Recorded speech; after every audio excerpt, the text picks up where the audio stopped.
really glad and grateful that you joined me. Now, this call is a little bit different than the last call because it is more about the next step on how to deal with the anxiety, which is actually not just dealing with the anxiety, but growing beyond it and growing into that best version of yourself that you really want to be at this time.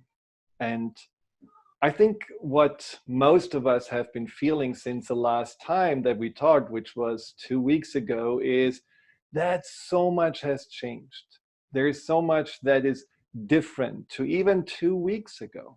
2 weeks ago, it was just declared a pandemic. And now there are all these new regulations. There are all these new challenges with social distancing, people feeling locked into their own homes, the uncertainty of this rising crisis in regards to how many people are infected, the uncertainty to who actually is getting sick and who may be actually dying, the uncertainty about financial futures, the uncertainty and challenges with being locked in with a family and not really knowing how to deal with all of them.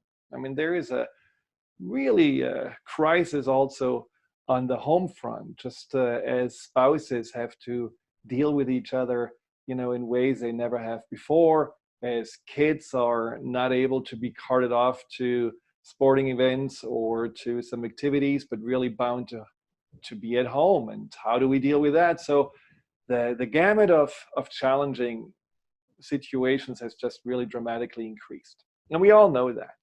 And I want to do these events, and I want to continue to do them and maybe add other possibilities of connecting and supporting you, because it really is one of the most challenging, but also one of the richest times in our lives. Now, I, like most of you, would have never thought that we are facing such dramatic changes. I had my own changes in my life. I have been certainly, facing twice in my life the fact that I gave up everything I had. I gave up my careers, I gave up my relationships, I gave up the place I lived, my possessions, just to move on and follow my heart, follow what felt right at that time. And so every time it was a reset, and every time it asked me to just figure out more about who I am, what I am capable of. I had to learn to deal with being, completely alone in a new environment where everybody spoke a different language when I came to Seattle. I had to learn to let go of my old identities and be willing to actually learn a new way of seeing myself and a new way of finding out who I really am and what I really want. So I am familiar with change. And I think, many of you are as well. Right now, it just seems to be so compact and so sudden and so unplanned that it almost feels like a whole different story. It feels like many of us are seeming to be victimized by life than really having a choice to basically see this as an opportunity. And that's what I want to help you with. I want to help you based on my experience, also my experience with almost 20 years helping people through transitions, helping people with fear and anxiety, helping people to understand themselves better. I want to help you through this time so that you can navigate not only, with less anxiety, but with greater sense of self, with greater confidence, and ultimately, make this tragedy something that you transform into a better version of yourself. Because frankly, I think that's the best way of looking at this. And maybe this is exactly what this time, what human mankind, what the planet really needs at this time. So besides this call today, I will have another call coming up, and so stay tuned with my newsletter and also the Facebook and social media outlets. I will let you know about that. This may be more a smaller meeting in a Zoom environment, I will certainly do another call like this. I have on Thursday coming up in my Empowerment Radio a show on how to use your mind body connection to boost your immune system, to really get stronger within yourself so that you don't have to always feel like I'm just having to avoid the virus, but you're actually feeling like, no, I'm actually ready for it. So there's a lot that I love to help you with, and I hope you're going to just continue to reach out and ask questions like you have for this time, and I will get to those questions later. And we will do at the end also, like last time, a guided meditation. And the guided meditation is about you being able to have a vision of your best or better future self and connecting the resources that you have inside that allow you to become that person. So let's get started. Now, first of all, I really understand and have deepest sympathy for everything that you're going through. And some of you may have actually been ill or know someone who got sick, and maybe you know even someone who lost their life. So I don't want to put this as something that is light, but one of the changes that I noticed, and thank God I got not sick, and all the people I know, including my clients that got sick, they have been fairly mildly affected by it. But one of the effects, besides not being able to leave the house and having to stay in close quarters, is also that you cannot go to the hairdresser. So I actually had to learn to cut my own hair. So I apologize if it's a little bit, milly-willy up there, but I couldn't let my wife do it. I mean, you wonder why, but the last time she did it was about 15 years ago. I almost cried. It was so bad. So I thought, okay, I gotta do it myself. And that was actually a little fun experiment. So I think there are probably many of us that are finding out that we are doing things differently and doing things in our own, and learn that it's possible, and learn that a simpler way of life is actually something that is doable, and that we have maybe more skills than we think. Now, I'm not starting to become a hairdresser, but I definitely feel like I can do this again without really feeling too embarrassed when I show my face.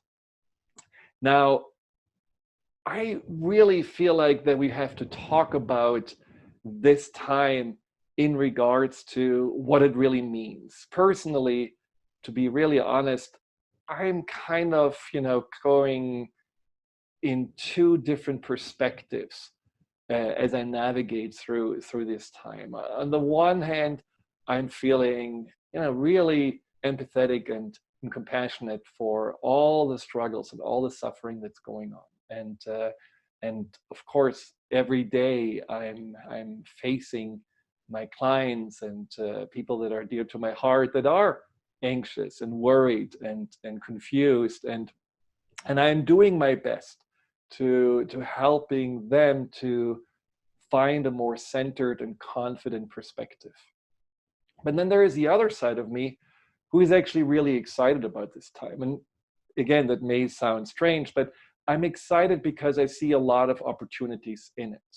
I'm excited because I feel like this is also a time that on some level was necessary for us to actually have in this world, because the way we were going about living may have not been sustainable. Now, when you're really honest to yourself, I mean, don't you feel like that, like a client of mine said, there was a lot of busyness in your life. There was a lot of running around, going from one meeting or one activity to the next. There was a long to-do list that you had to check off. There was a lot of shoulds that pushed you forward.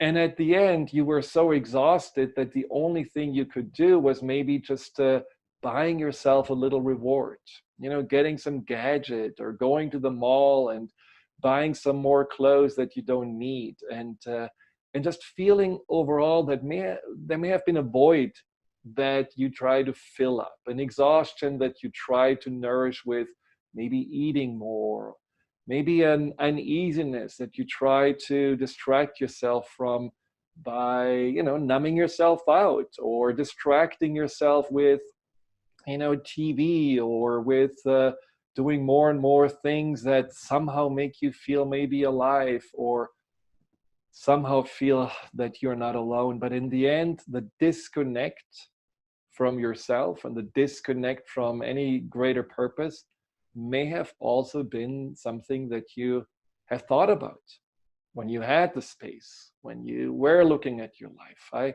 had a client tell me that, she had, all these problems with her relationship, and she was reaching out to her very best friend that she knew since, 30 years, and that friend didn't respond. And when the friend reached out, there was no mentioning of, oh yeah, I got your message about your problems. It was just complete, ignoring of that. And finally, this client was confronting the friend and said, what's going on? And the excuse was, I'm too busy. Don't you know that I'm so busy? I have no time for your problems. I'm having, my own 3 adult children to take care of and a big household.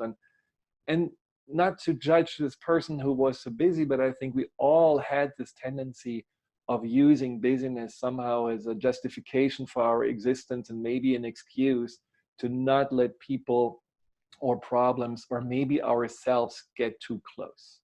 And why I'm excited is that I feel like we are all on halt. Some people say nature sent us to our rooms and said, okay, what have you done wrong? Think about it. Some say it's a little spanking and, basically telling us we couldn't live like this any longer. And I think there is a lot of truth to it. And my concern was for years that maybe an environmental catastrophe, much bigger than what we are dealing with right now, a drought where there is no food to eat, no nature left, a nuclear war, things like this could have really been the wake-up call. And that would have been a really rough awakening. So even though this is challenging, there is still that comforting feeling that 80+% of people who even contract the virus will be okay. And there is a comforting feeling that we have been dealing with viruses before, and there will be eventually a vaccine or a treatment for it. So it's not the same catastrophe as not having a place to live or something to eat or an environment where, we cannot breathe anymore.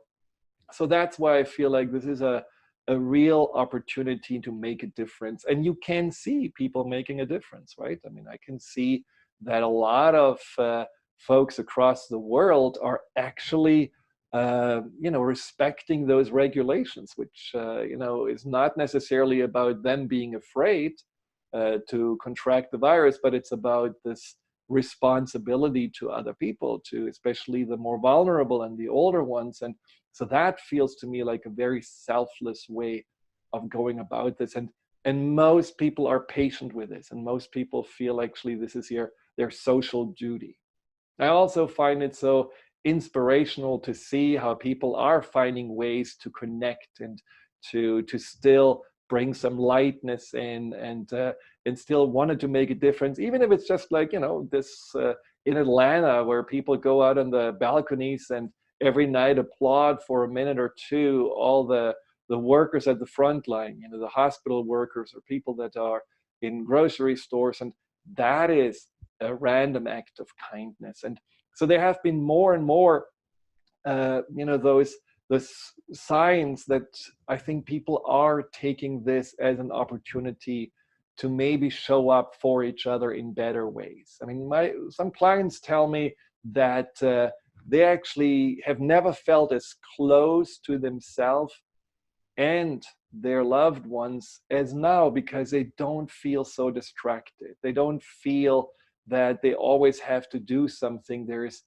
maybe boredom. Maybe at times it feels like, oh my God, we are locked in. But there is also the opportunity just to, make simple things count, to have conversations they didn't have before, to be with the children longer during the day, and to also learn to actually appreciate the partner in ways that they haven't had the opportunity before.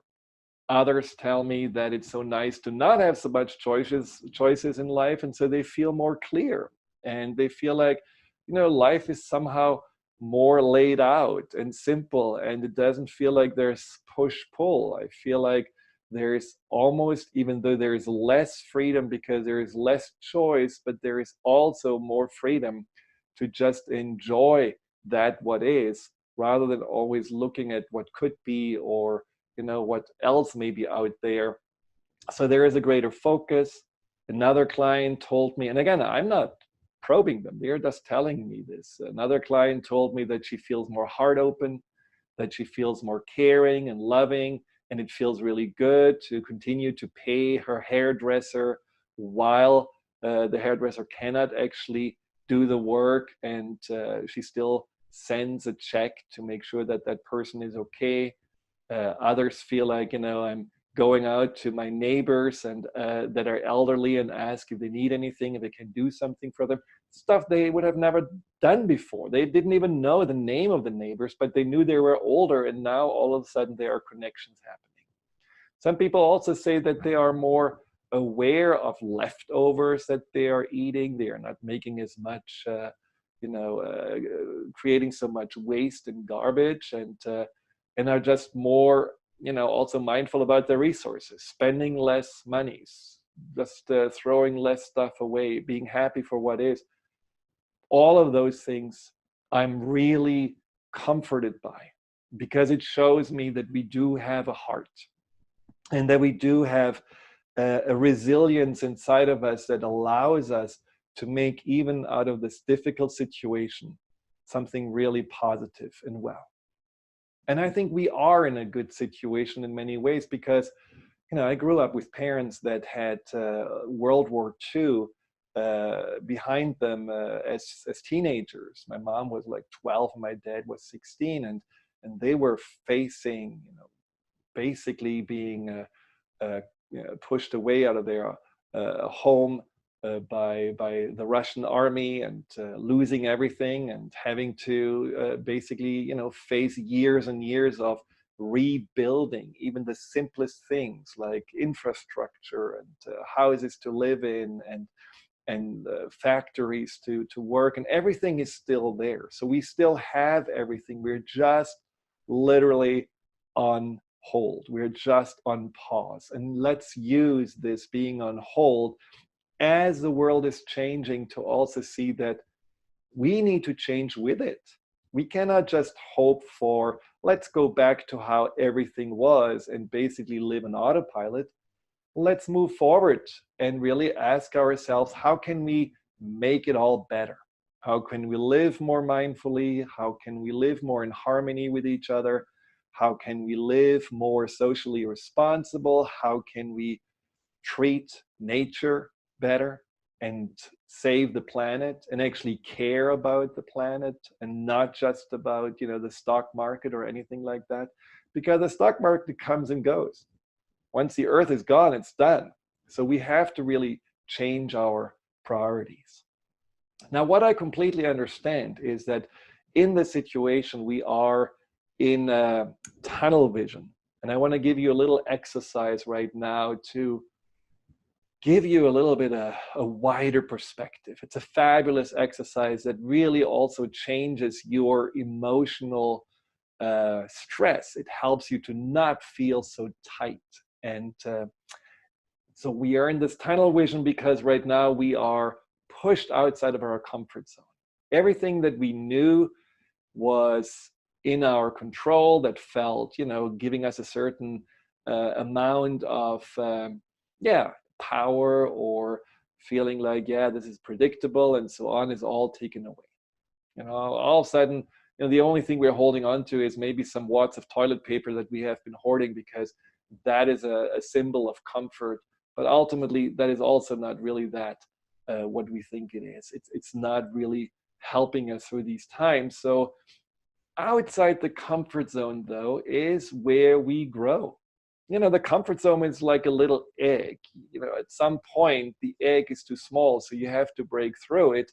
Otherwise, you just, wither away. So the comfort zone is maybe fine for a while, but we have to go beyond it when we really want to step up and grow into this better and best version of ourselves. So right now we are out of the comfort zone, and being outside of the comfort zone, our natural defenses, our inner protector kicks in, freaks out, makes total sense. But again, if you are choosing to see this time not just a time that you have to either be frustrated with because you are frustrated with yourself or the government or the virus or all the people that don't seem to behave the way they should, but you're actually seeing this as a time where you are asking yourself, what's possible for me to grow? Where do I see an opportunity to become a better person? Then you are actually embracing living outside the comfort zone. Then you are saying to yourself, yeah, this is me. This is me giving myself an upgrade. This is me maturing. This is me tapping into resources that I either forgot or didn't even know I have. I can't wait to do that because I'm really curious for me to see what's possible. So the exercise I wanted to help you with gets you out of this protective mode, gets you out of feeling so tight and tunnel visioned, and it connects the wider perspective and the hemispheres of your brain, left and right, to work more in sync and coherence with each other. So all you need to do is just to have your hands like this and stare at a dot maybe above your screen, like 2 feet on the wall, whatever it is. It may be some markation on the wall. It may be a little book that you see over there and you look just at one letter, but make sure that you only look at one dot so your vision is a little bit higher up. So it's not horizontal, it's a little bit higher up. Your eyes are turned a little up. And then you have your fingers like this so that you are looking like goalposts through the fingers at that dot. And that's your starting place. Take a few breaths in and out. And then start moving those fingers out like this. And you're concentrating on the dot. So your focus is still on that dot, but your fingers, as they're moving out, open up your peripheral vision. So you see your fingers in the periphery, but you're still focusing on the dot at the same time. Now, do this slowly and notice the further you open up, there seems to be a wider perspective you're gaining. You may not have concrete thoughts, but what you're feeling is a certain kind of calmness. It's almost like you are no longer just in this fight and flight. You are more in an open way, in an open-mindedness of looking at this situation and your life. So you go actually all the way until you cannot see those fingers anymore. And then you bring them back just to the point where you can see them. You can wiggle them a little bit. Hold that position, just feeling and telling yourself also, my mind is open. I can see new possibilities. I know that I can make the best out of this. Maybe you want to think about a problem that you just had and just feel like, well, I don't actually go back to this worry right now. I'm kind of, even if I have a worry thought, I don't feel it. Somehow it feels more neutralized. And then you can put your hands down. This is an exercise. It's called the learning state, or Hakala. It comes from Huna. It's a wonderful game changer in regards to your inner environment, to your emotions, how you feel. And people have often really surprising results with this, where before they feel frustrated or angry at someone, or they feel really like, you know, this is the end of the world. And then they open up and all of a sudden it's not a big deal. And they feel almost a little embarrassed that they had such strong emotions before. So you can practice this as often as you want. If you feel like I need a solution, I don't know what, maybe you can open up and find that somewhere in your brain that you actually had kind of overlooked because you were only in that tunnel vision, there are solutions and there are ways to see and deal with this differently.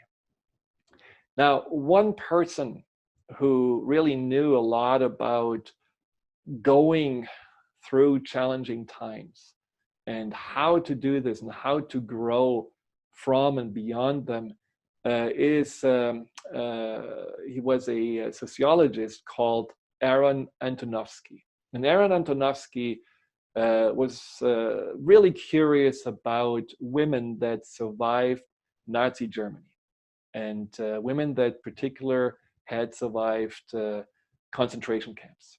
And so he was curious how some women, a large portion of women, fell somehow apart when they came back. So even after it, they never really could recover from all the horrible traumas they went through. But there was another percentage, 30%, that actually were thriving.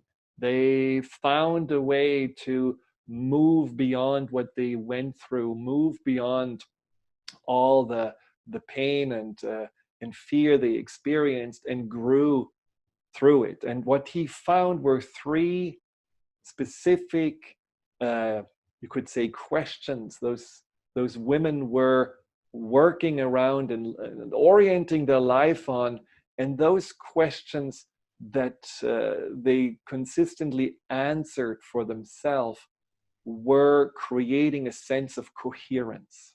And a sense of coherence is like when everything inside and around you somehow has its place and you feel like in harmony with it. Now, right now, you may not feel in harmony with the situation that you're in, and maybe you don't even feel in harmony with yourself. So whatever this Antonovsky person found can really be useful for you right now. And I'm going to explain to you how to use this. So the first question you want to ask yourself is, what meaning can I choose to give the situation that I'm in right now? What meaning would be actually a meaning that could uplift me, could empower me, could make me feel excited, positive about it? So for example, this could be the meaning of, becoming the best self, and then wondering, what is the best self? Is the meaning of this situation to falter, to feel small, to hope for someone to rescue me, or is the meaning to actually empower myself? And let's say you would give yourself this meaning. Then you could ask yourself, so is the meaning for me to become a maybe more humble person? Maybe more kind and more selfless? Is it possible for me to be a person who is no longer avoiding himself or herself, or avoiding relationships, or avoiding intimacy or connection, but instead to learn to really connect to oneself and learn who you are, and learn also on how to be in community or how to be in relationship? Is my best self to let go of anxiety and really open up to trusting more, having more confidence in myself, and maybe also exploring more a spiritual path? Is my meaning of this time to change my priorities and become my best self because I'm no longer so attached to making money or advancing in my career at the cost of my relationship to my spouse, my partner, my children, or my own health, and just really focusing more on what's important in life? Is my meaning in life to become the best self, to be more mindful and respectful of the earth, of nature, and maybe also of the time that we have? Because we're all facing that fact that we have an expiration date and we are not eternal, at least not here. So we do have also responsibility to time, and just being less wasteful with time by being in this autopilot. Is that the best self? So you can choose, what meaning do I want to give right now, this time?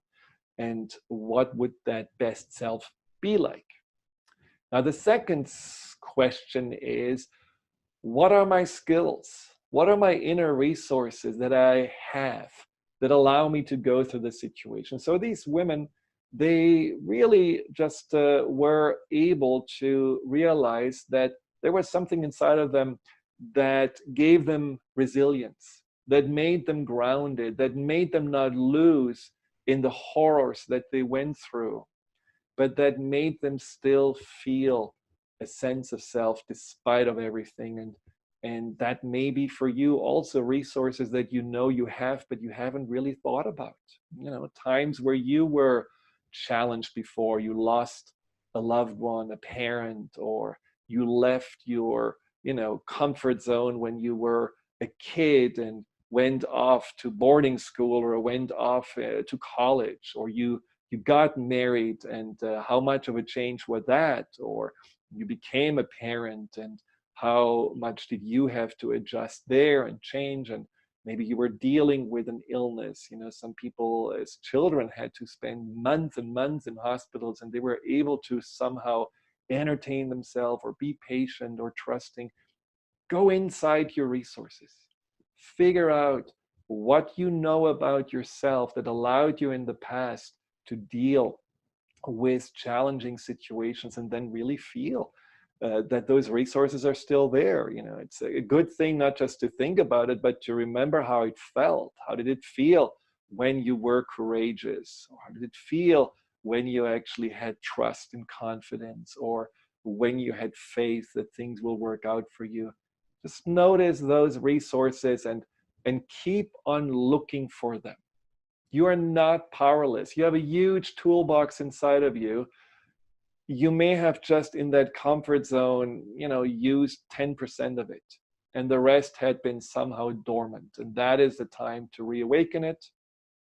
And then the third question is, how can I value and appreciate every day the difference I'm making? So the women, the Holocaust survivors, were always looking for the little difference they are making, always looking for something that they felt made them value themselves, made them value life. And that is a secret that also has been found in people that are able to live 100 years. They always have been looking for something that they feel gives them self-worth, whether it's looking after a garden or an animal or the grandchildren. And so ask yourself right now that you don't have all the things that you used to feel worthy by, for example, your job is gone, or your money or your 401ks are not as great as they used to be. So everything is not there. So what value can I still find in myself? And so there can be little things like, you couldn't just allow yourself to say, I'm going to sit with my emotions.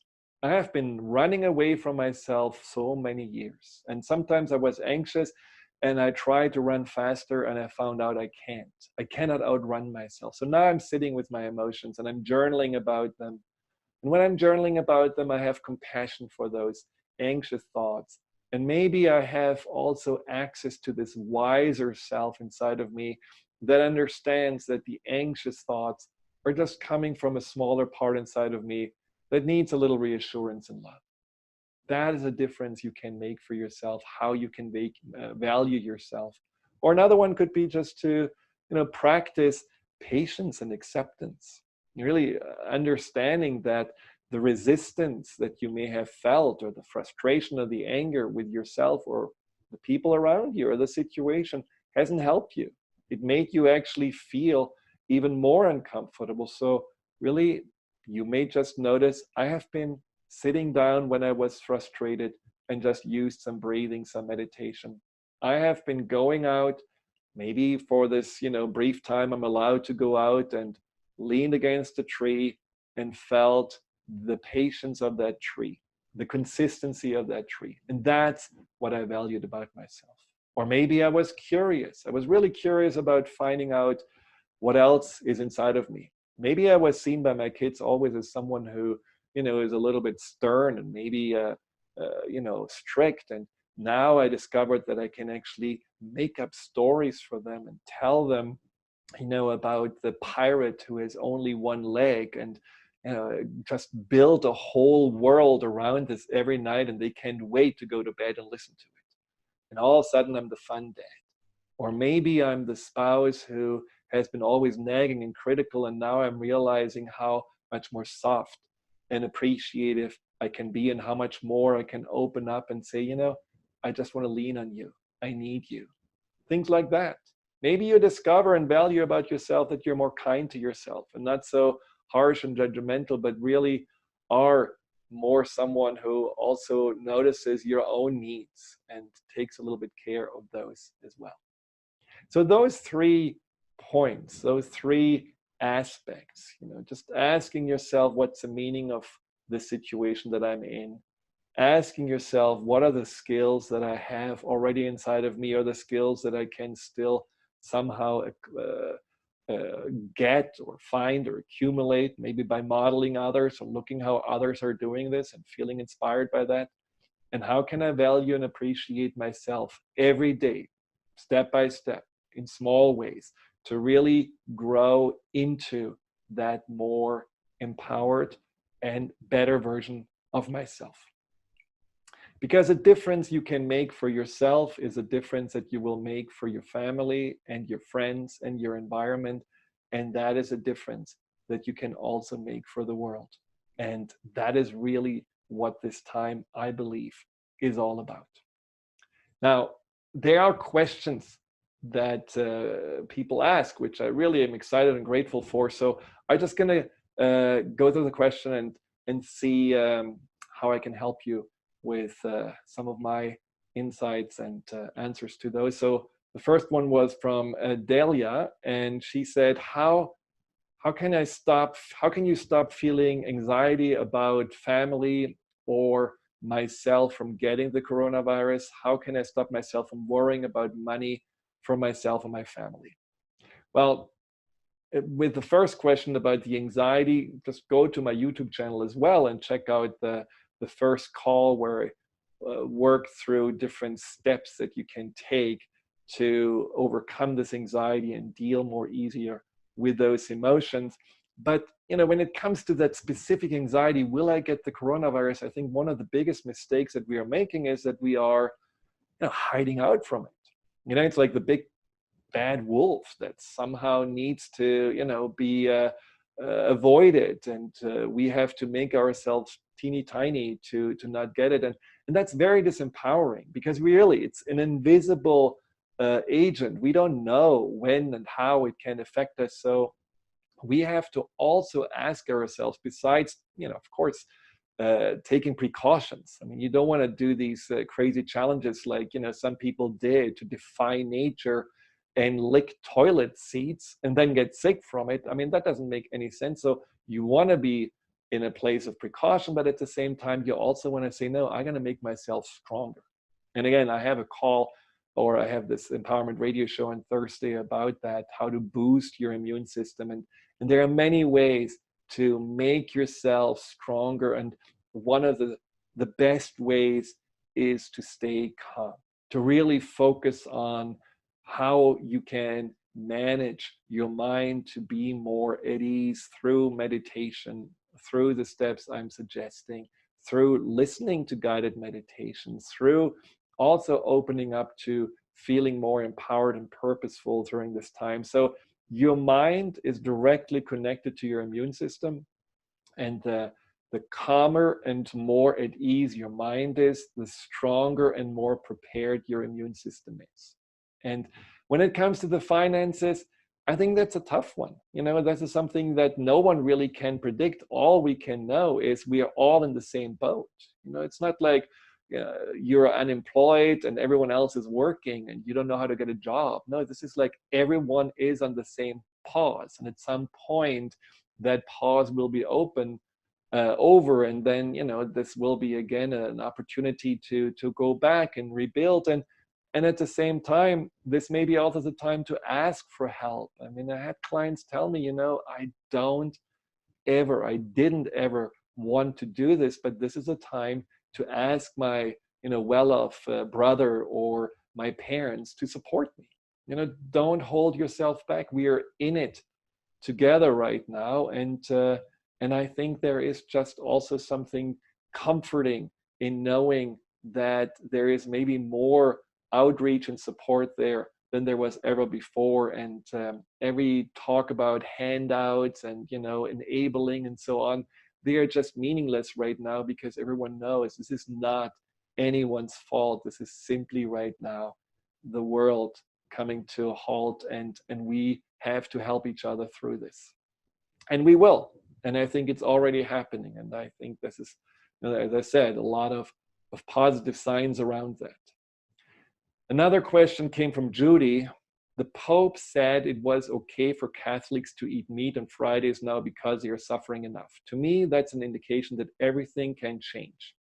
And if the Pope says we have suffered enough, maybe the rest of us needs to follow suit and be kinder to ourselves too. I kind of agree with that, because I feel like, if the Pope can change, maybe finally priests can get married, and other things that the church was holding on to could actually also change. Let's hold our breath for that. But in general, yes, this is something I feel we will see more and more of, these old, restrictions and boundaries and dogmas and paradigms shifting and completely opening up. And that I find really encouraging. Now, when it comes to eating meat, I'm not sure that eating meat is the greatest act of kindness for ourselves. And it's certainly not the greatest act of kindness for animals. So I think in the spirit of saving the planet, we should actually eat less meat and maybe become even semi or full vegan or vegetarian, and help this way, the earth to be more sustainable. But I get your point, and being kinder with ourselves is exactly what we need right now, because so many people have told me that judgment that comes from comparing ourselves with others, the judgment of not feeling good enough, or the judgment of not having achieved what we are supposed to achieve, that is something that has been completely going away right now, because the focus is something very different, and that is a welcome reprieve. And so why should we go back to this judgment or this rat race and feeling again that we have to be harsh on ourselves, when we now have the opportunity to live for much greater kindness? Now, another question is, my kids are at home and they are going crazy. I am going crazy. How can I explain to them the importance of social distancing and get them to understand? Now, I think that's a very, very common issue. And I think, this is something that I feel we have to address with the greatest kindness and understanding for the children, but also with the greatest openness and ways of honesty. So I think it's important to explain this is a very different situation than it was just a few months ago, and that the kids don't have to worry about their health, because children in general are faring very easily with the virus, and the parents are probably also be okay. So everything is about helping others.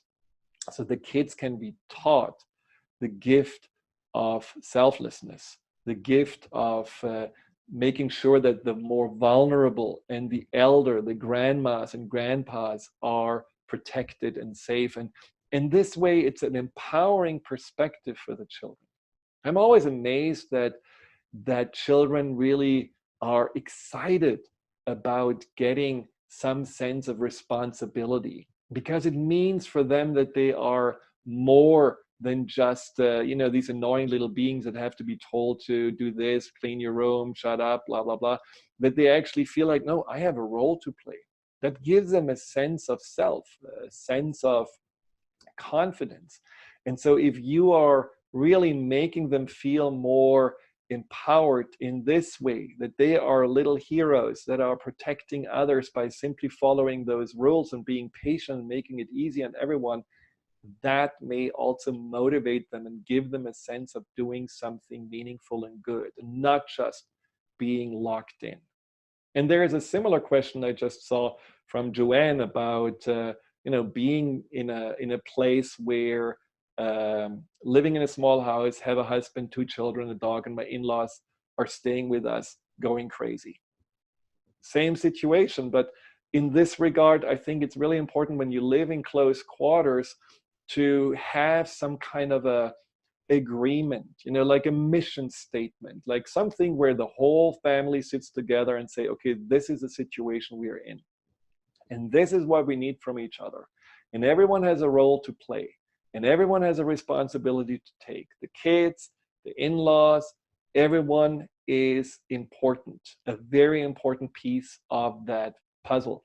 And so as everyone understands that this is for the coherence of the whole, this is for all to go through this in the most peaceful and ideally the most joyful way, then everyone will also step up for this. You know, this is like getting out of our little egos, getting out of what's in it for me, why do I have to do this, to, oh, what's in it for the community, for the greater good, and really practicing this right now, even if it's small quarters. I mean, if you would be in a boat sailing across, you know, the ocean, you would not expect right now to, you know, find an island. You just would know for the next few weeks that's that, and you would make the best out of it. You would open the windows or, you know, go on deck a little bit, but there would be also not very much room, and you would have to have routines, and you would have to find ways to connect and to communicate, to uplift each other, and really make this something that is clear. It will not last forever, but for right now, we need each other to make the best out of it. I think that's really important. And one last question that I'm seeing, and I have to check in if there are other questions, but hold on one second. Yes, there are other questions. One question was about a question around other people not following the rules. There were two questions, one about people outside the house that are not following the rules, others that feel like their roommates are not following the rules. And I think in this regard, really just understand people don't follow the rules because they are scared. Being in a rebellious mode, saying, oh, I don't care about this, I don't want to deal with this, this form of avoidance of reality is a form of fear. So if you have a little bit empathy for those that are breaking the rules, that are rebellious, because ultimately that's their way to feel a little bit more powerful, their way to deal with anxiety, you already know that, yeah, this person is probably as scared as I am, but they're a little bit more in denial or in that avoidance pattern. And then you can have, from an empathetic place, maybe a conversation with a roommate and say, you know, I think, you know, you may be also feeling scared about the consequences of being locked in, or scared about what it means for your life. Let's talk about it and listen, and have some just conversations where you're sharing where you're coming from. Because this is the time to find a common denominator. This is not the time to, you know, go into judgment and distrust of others and just calling the name. You know, some people call, some people find racism is on the rise, you know, especially against Asians. And again, this is fear, this is anxiety that drives that.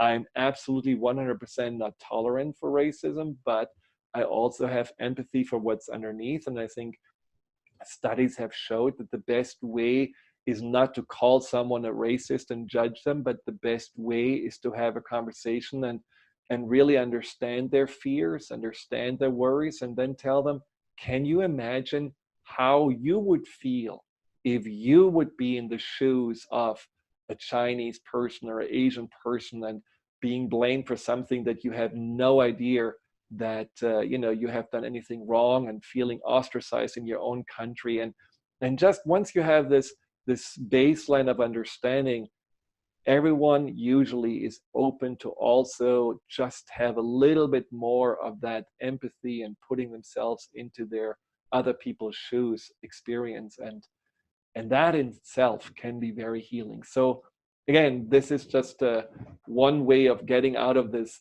normal role of being the judger and self-righteous, to trying to connect more and trying to be more understanding. So there was another question. I have to read this. Inherited trauma is real too. It is in our DNA and needs a lot of compassion and noticing. So basically, yes. So this is, I think, a question about that, you know, that some people have already trauma before this whole crisis happened, which is absolutely true. And the patterns of reaction to the initial trauma which may be this, freezing or complete hiding out and avoiding, or the pattern of feeling overwhelmed and paralyzed. All of those things can, of course, be reactivated by this right now. And there are, of course, ways to deal with not only this situation, but also with the original trauma, which is more often anchored in the subconscious. And those ways are things that I do with my clients every day in the breakthrough program. Those ways are self-hypnosis. Tapping can be a quite effective method to just release some stored energy. EMDR is a wonderful way to also change and start the healing process of that original trauma. I mean, this is not the time necessarily where people feel like they have the space or opportunity to work even more deeply on that, what happened in the past, but it is something that you also need to have more compassion and understanding for. If you feel like, well, my whole family has it together, I'm the one who's freaking out, why is that? Well, maybe because you do have something before that happened to you that just got reactivated. And so reach out for help. I mean, I'm working with people on the phone or Skype or Zoom, so you, even if you're bound at home, you can still find support, and there are others out there as well that can help you through that. Now, I want to also take this opportunity, and I know time is again a little bit beyond what I thought it would be, but that's always worth it. So I would love to go into brief meditation, and just to get you connected to that, what I think is the most important resource we have right now available, which is our hearts. I see it over and over again that the anxiety, the fear, the worry, the overwhelm is our scrambled head. It's our brain, our mind that tries to somehow understand what's going on, navigates through this labyrinth of confusion and uncertainty, and it can't. It just feels overwhelmed. There are so many moving targets. There is so much unknown. There is so much new information that we are bombarded with. Our mind is simply not capable to make us feel meaningful, purposeful, at ease right now. And that is where our heart needs to come in. And I don't know if you saw Governor Cuomo in New York talking about that love always wins. And I 100% agree. The virus may right now appear very powerful and threatening, and the situation may appear like, dire, and the future may be filled with uncertainty, but love always wins, because love connects you not only to what's important in life, but it connects you also to yourself and to that true empowered self that we all have. Many of us, we have waiting for this moment to be unleashed. So why don't you just take a moment and connect to your heart by simply closing your eyes? And what I want you to do is just to breathe into your heart as you have your eyes closed, and allow yourself to connect with every breath a little bit more to that heart that is the seat of your emotions, the source of love and compassion, that source of your true, authentic self.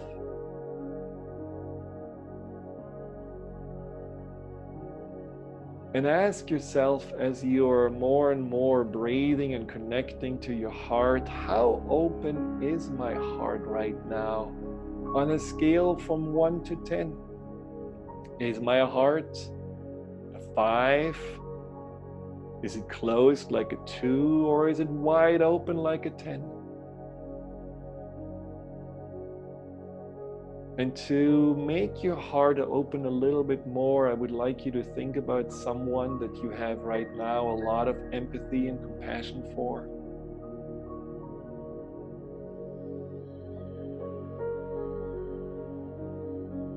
Think about someone that you love and appreciate deeply right now.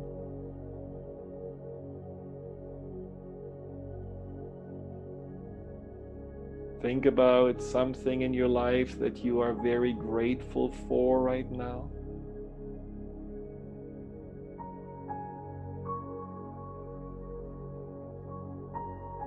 And then think about someone you love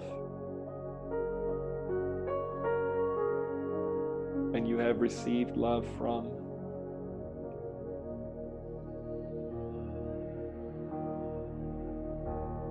And then notice how much more open your heart is. And then shift your focus on placing yourself into your heart and asking yourself, what happens with the openness of my heart when I think about myself? And if your heart gets a little tighter and closer, then you know that your heart needs to open up more towards yourself by being more kind, more compassionate, more appreciative, more loving towards yourself. That is already an indication on this is the direction I want to go to become my best self. And then I would like you to think about that you are in the library of your past and you can pull out from a bookshelf different times of your life. If you have journals from different years of your life, and I want you to find the time where you had to have a lot of courage. Remember a time where you had a lot of courage. Courage to change. Courage to do something that you were usually avoiding. Courage to speak up. Courage to commit. Courage to be seen. Whatever it was, feel the courage now as you think about the situation rising up inside of you and filling your heart with that powerful energy.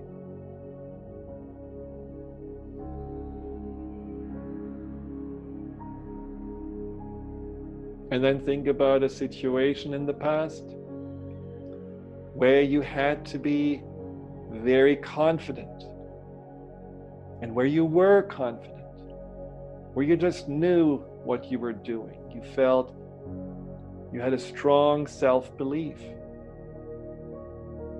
Remember how that confidence, this assuredness felt, and let that fill you up on the level of your heart.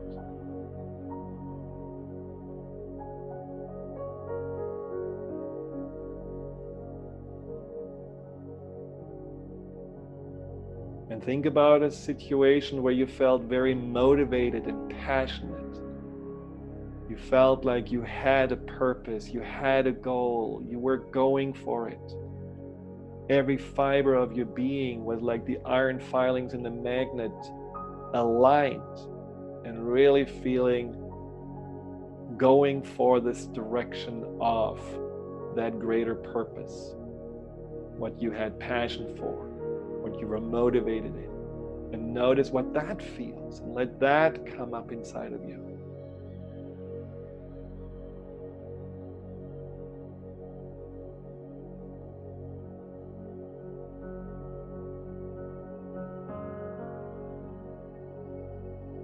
And then think about a time when you were very patient.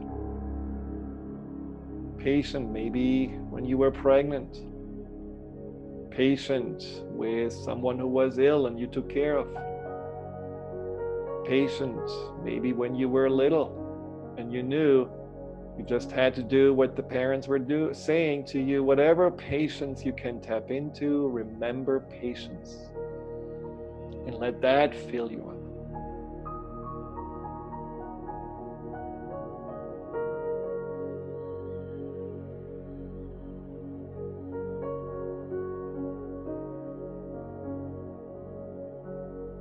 And then remember a time when you were compassionate, open-hearted, maybe even forgiving, where you just felt like you were your most heart-centered self.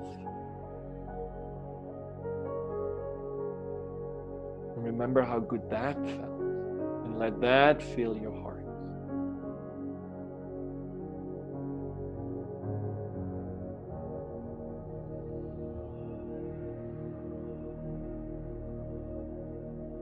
And then lastly, remember the time when you felt very peaceful and somehow maybe even trusting in life, trusting in a destiny or trusting in a higher power, and just notice what that felt like. And let your heart be filled with that as well.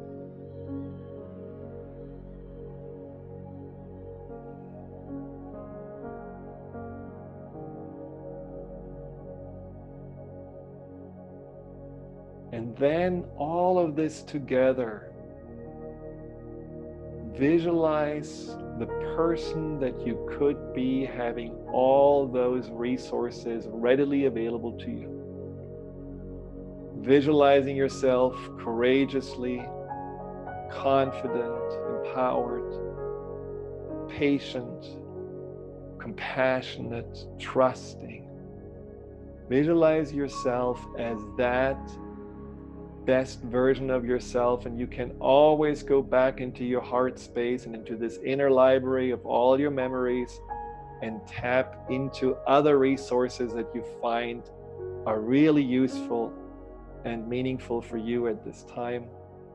But right now, see the best version of yourself, not somewhere on vacation or back at work, but really in your current situation, and see the best version making a difference every day for yourself, for your family or friends, for your neighbors, for the planet, in any way, small or big. Visualize the heart-centered self and just feel comforted by knowing that this is an option. This is truly how you can be and who you can become.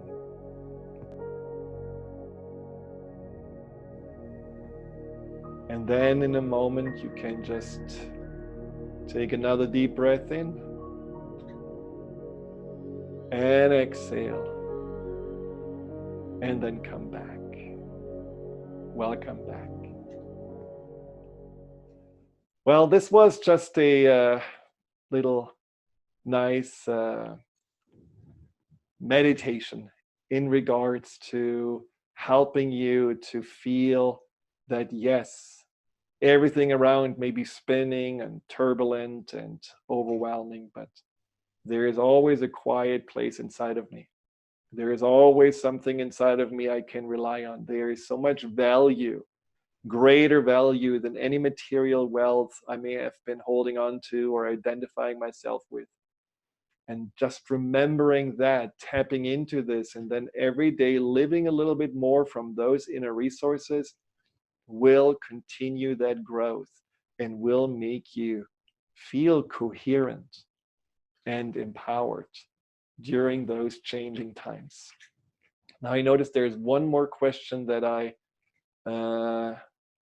yes, I will talk about beliefs and perceptions and so on in another call. I would love to do another call on really how to navigate through this, what we can learn from this. So please send questions continuously to either the Facebook page or directly to hello@drfriedman.com.